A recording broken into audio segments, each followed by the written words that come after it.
Right now, dealerships are pushing $60,000 smartphones on wheels.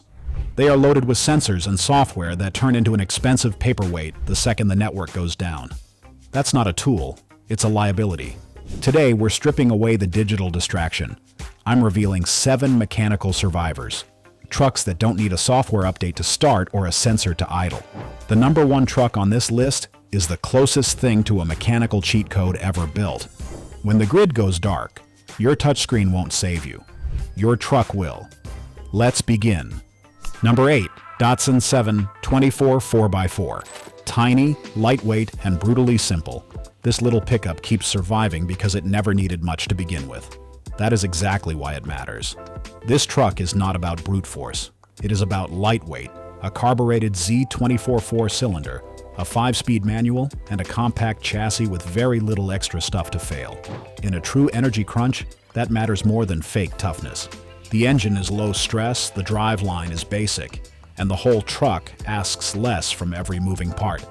Less mass means easier braking, easier steering, and fewer things working at their limit.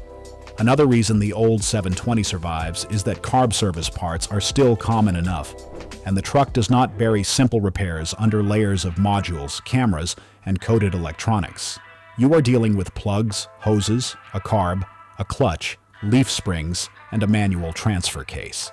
That makes roadside diagnosis feel a lot more human. It also sips fuel compared with full-size rigs, which matters when every gallon counts and resupply gets uncertain. A smaller truck can squeeze down narrow trails, turn around on broken roads, and ask less from tires, brakes, and axles when the world gets inconvenient and repairs come fast. The market has started catching on, which is why prices now land roughly between $6,000 and $15,000, depending on rust, originality, and how badly the seller wants to cash in on nostalgia. Now the honest part, rust is the main killer. These trucks can look clean on top and be quietly dissolving in the frame, bed mounts, and floors. Weak point 2 is vacuum hose spaghetti. Once age and random repairs pile up, hose rooting can turn a simple truck into an annoying tuning job. Weak point 3 is the old carb behavior itself. A worn carb can still run, but cold starts, idle quality, and throttle response will tell you very quickly whether the truck is healthy or just surviving. If you want a truck that feels more like a hand tool than a rolling computer, this little Datsun still makes real sense. Number 7. Ford F-150 or F-250 with the 4.9-liter inline-6.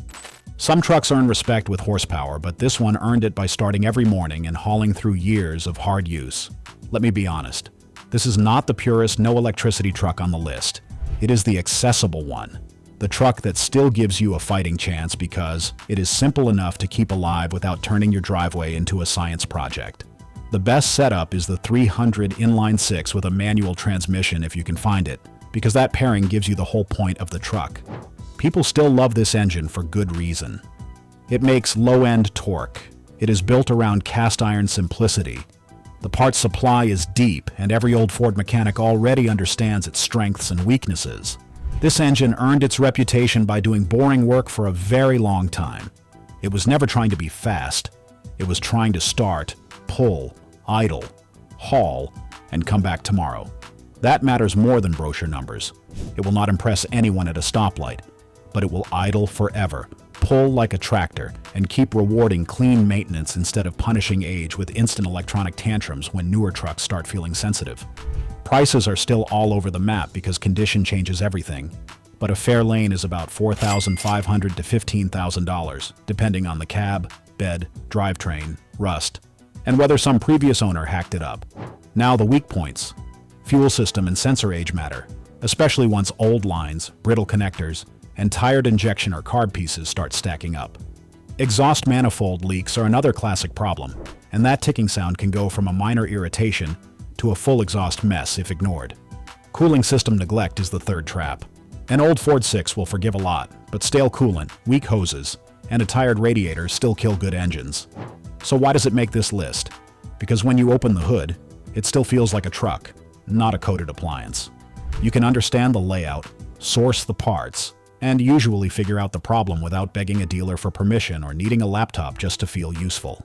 That still counts. Number 6. Toyota Pickup. 4x4 with the carbureted 22R. Few trucks feel this honest, this light, and this easy to keep moving when everything around them gets more complex. This is where I get very specific on purpose. The carb truck is the purity play. The later fuel-injected versions are excellent, but this title is about trucks that keep making sense when electronics become a liability. And the carbureted 22R is the cleaner answer. If you want the deepest off-grid appeal, the solid front axle years make the story even stronger. The reason this truck survives is not internet fantasy. It is a light chassis, a basic carb setup, a manual transfer case, parts familiarity all over the world, and an engine with a long record of taking abuse without asking for much beyond oil, coolant, and common sense. That is why people still overpay for them. They know this truck does not need much to stay useful. It is also one of the few classic trucks that stays manageable in tight places, which matters when roads are damaged, fuel is scarce, and turning radius suddenly matters more. It is narrow, easy to place, easy to work on, and perfectly sized for roads, trails, farms, and rough country where bigger trucks start feeling wasteful. Prices prove the point. Clean four-wheel drive examples often pull more money than they logically should, and the shopping range now sits around $6,000 to $16,000, depending on rust, originality, and how well the truck escaped bad modifications. You absolutely shop the frame before you shop the badge. Rust is still the main killer because a strong 22R cannot save a rotten truck. Weak point 2 is timing chain guide wear on neglected engines. If it rattles up front or shows a sloppy service story, take it seriously before that famous reliability reputation gets expensive. Weak point 3 is the age of the steering and suspension. Tired leaf springs, worn shackles, old bushings, and loose steering pieces can make a good Toyota feel surprisingly loose, but that is also why these trucks remain beloved. Almost every weakness is visible, understandable, and fixable with basic parts and basic logic. That is a very different ownership story from a truck that needs a laptop before it even tells you what hurts. If you want trucks you can understand, service, and still trust. After the warranty dies, subscribe today. This channel is for owners, not software hostages.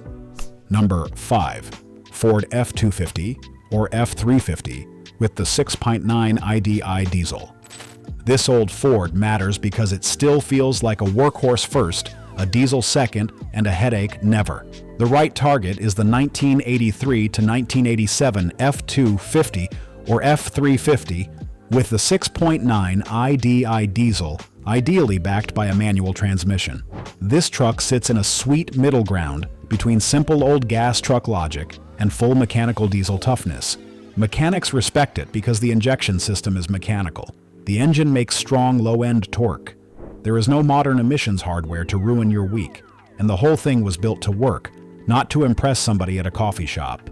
That difference matters. This is not a tuner truck, and it is not a status toy. It is a long block of cast iron built for hauling, towing, and surviving neglect better than most modern diesels ever could, in a world where power gets weird or parts delivery slows down. That kind of truck makes a lot more sense than an expensive diesel that loses its mind over one failed sensor. The shopping lane is still broad, usually about $7,000 to $18,000, depending on bed setup, rust, originality, and whether the truck has been kept stock instead of hacked apart. Now the honest part. Weak point 1 is cavitation risk if the coolant chemistry is ignored. If the wrong coolant was used or it was never maintained, the cylinder walls can pay the price, and that can turn a bargain into a brutal engine bill. Weak point 2 is the glow plug and controller trouble. Hard cold starts, rough first fire, or endless cranking are your clues. And while the fix is not always catastrophic, it can still become annoying if the whole system was neglected. Weak point 3 is the usual spread of old diesel seepage, tired return lines, injection pump age, and oil leaks that stain everything under the hood. None of that is unusual, but it should change the price. What makes this truck rank so high is that even its problems feel mechanical and understandable. You can inspect them, price them, and usually fix them without begging a dealer to let you into your own machine. That still counts for a lot when the modern truck market keeps getting more fragile and less owner-friendly. Number 4. Chevrolet or GMC Moan 008 CUCV or K30 with the 6.2 Detroit diesel. Slow, noisy, and built like field equipment, this is the kind of diesel truck that makes modern hardware feel soft. The best version is the M1008 CUCV, or a civilian square body heavy-duty truck with the naturally aspirated 6.2 Detroit diesel and the TH400 automatic. This thing belongs on the list because the engine is mechanical, the truck is heavy-duty, and the military versions used proven transfer cases, serious axles, and hardware that was chosen for utility instead of comfort. That is the whole appeal. You are not buying one because it is fast or refined. You are buying it because it starts to feel more like equipment than a lifestyle product. In a bad supply chain year, that matters. In a low power or no scanner world, it matters even more. The engine is notoriously noisy, and nobody would call it quick, but it keeps earning respect because it avoids the fragile complexity that made later diesels so expensive to own. A decent one usually lands around $10,000 to $18,000, though rough examples still appear under that, and genuinely clean trucks can climb above it. Now the honest part. Weak point 1 is the glow plug system. If the controller, relay, or plugs are tired, cold starts get ugly fast, and bad plugs can create a whole chain of starting frustration. Weak point 2 is the cooling system age. Cracked hoses, tired radiators, and brittle plastic or old metal fittings can turn a trustworthy truck into a steaming headache, so any cooling neglect should move the price right away. Weak point 3 is the age-related front end and brake work. These trucks are old, heavy, and often lived hard lives, so steering slop, wandering, old calipers, or weak stopping power are not surprises. But that is also why this truck matters. Its faults are usually visible, mechanical, and predictable. You can work through them with tools and patience, which is a lot more than you can say for many newer trucks built around software, emissions drama, and electronic dependence. That kind of simple, stubborn hardware still feels reassuring. If you would rather rebuild durable hardware, turn your own wrenches, and keep real control, subscribe now. This channel is for practical owners, not rolling software payments. Number 3, International Harvester Light Line with the 345 V8. If you want something that feels more like farm equipment than a touchscreen toy, this old brute is where the conversation gets serious. The best target is a 1210 or a 1310 with a 345 cubic inch International V8 and a 4-speed manual. This is the hardcore purist choice, not the easiest truck to find, and definitely not the easiest truck to buy with lazy internet shopping. But that is exactly why it belongs here. International built trucks like a truck company, not a lifestyle brand chasing touch screens and image packages. The 345 has a heavy-duty reputation. The manual gearboxes are straightforward, and the whole truck feels closer to farm equipment than consumer electronics. That difference hits you the second you look at one. The controls are plain, the sheet metal is honest, and the job description is simple: haul, tow, idle, survive. It does not care about being polished. It cares about being useful. That is why old-timers still respect them. They were built by a company that understood tractors, work crews, and long days in the dirt, not just advertising. Prices reflect the niche status. Rough but running trucks can still be found lower, but the realistic shopping lane is about $8,000 to $22,000, with true survivor trucks and well-restored examples climbing beyond that. Now the honest part. Fuel economy is awful. You do not buy a 345 and expect cheerful mileage from a truck built when fuel efficiency was barely part of the sales pitch. Weak point 2 is that the brake and steering systems need real scrutiny. A truck this old can hide tired hydraulics, worn linkage, and loose steering feel behind a decent first impression. And that is not something you discover after money changes hands. Weak point 3 is rust and neglected wiring. Rust can sink the project, and hacked wiring can burn hours of your life, even if the engine itself is solid. That is why this stays a niche pick. Parts and body panels are not as easy as Ford, Chevy, or Dodge. That scarcity attracts buyers who hate cookie-cutter trucks and want something rougher, older, real. But for the buyer who wants something raw, simple, and closer to a machine than a gadget, the old light line still feels like a piece of honest American iron. Number 2, Dodge D, 250 or W250 with the 5.9 Cummins 12-valve. This was the truck that turned Dodge from an afterthought into a real diesel name, and buyers have been chasing that toughness ever since. This is the one that made people stop laughing at Dodge and start paying attention. The best version is a manual transmission truck, because if you are chasing maximum grid-down appeal, the stick shift keeps the whole package more direct, more serviceable, and less vulnerable to old automatic drama. Why does it rank this high? Simple. The Cummins name carries real weight for a reason. These first-generation trucks are still much simpler than later diesel pickups. The engine's fueling is mechanical, and the whole rig lives in that sweet zone where it still feels like a machine a normal owner can understand. You are not buried under emissions hardware, giant screens, or dealer-locked software. You are looking at a low-stress inline-six, with a reputation for running a very long time when basic maintenance is not ignored. That matters in any crisis, and it matters just as much in normal life when parts are late, labor is expensive, and you need a truck that does not panic over one stupid electrical glitch. The price lane tells you the market already respects them. Rougher trucks can still slip in near $8,000, but cleaner examples, especially four-wheel drive trucks and manuals, often run from the low teens into $25,000 and sometimes beyond. Now the honest part. These are old Dodges, and old Dodges have old Dodge weaknesses. First, interiors and body panels age hard. Dash cracks, brittle trim, and rusty sheet metal are common, and bad rust can turn a strong engine into a weak purchase. Second, there is the killer dowel pin conversation. Some owners obsess over it. Some act like it is internet theater. But the risk is real enough that a smart buyer asks whether it has been addressed. Third, worn steering and front-end parts are everywhere on used examples. If the truck wanders, shakes, or feels loose, expect money to follow. That is why this truck lands at number 2. It gives you true diesel toughness without dragging you too far into modern complexity. And that is a very rare mix now. If you want exact trucks to chase, smart years to skip, and repair checks that change a good deal, subscribe now. We save real buyers real money. Number 1. Dodge Ram 2500 or 3500 with the 12-valve Cummins P-pump. Nothing else on this list feels quite this legendary, because this truck is about as close as diesel pickups ever got to a true mechanical cheat code. This is where the title cashes in. If a buyer wants one truck that still feels owner serviceable when power, software, or supply chains get ugly, this is the one mechanics and diesel guys keep hoarding. The reason it wins is not hype.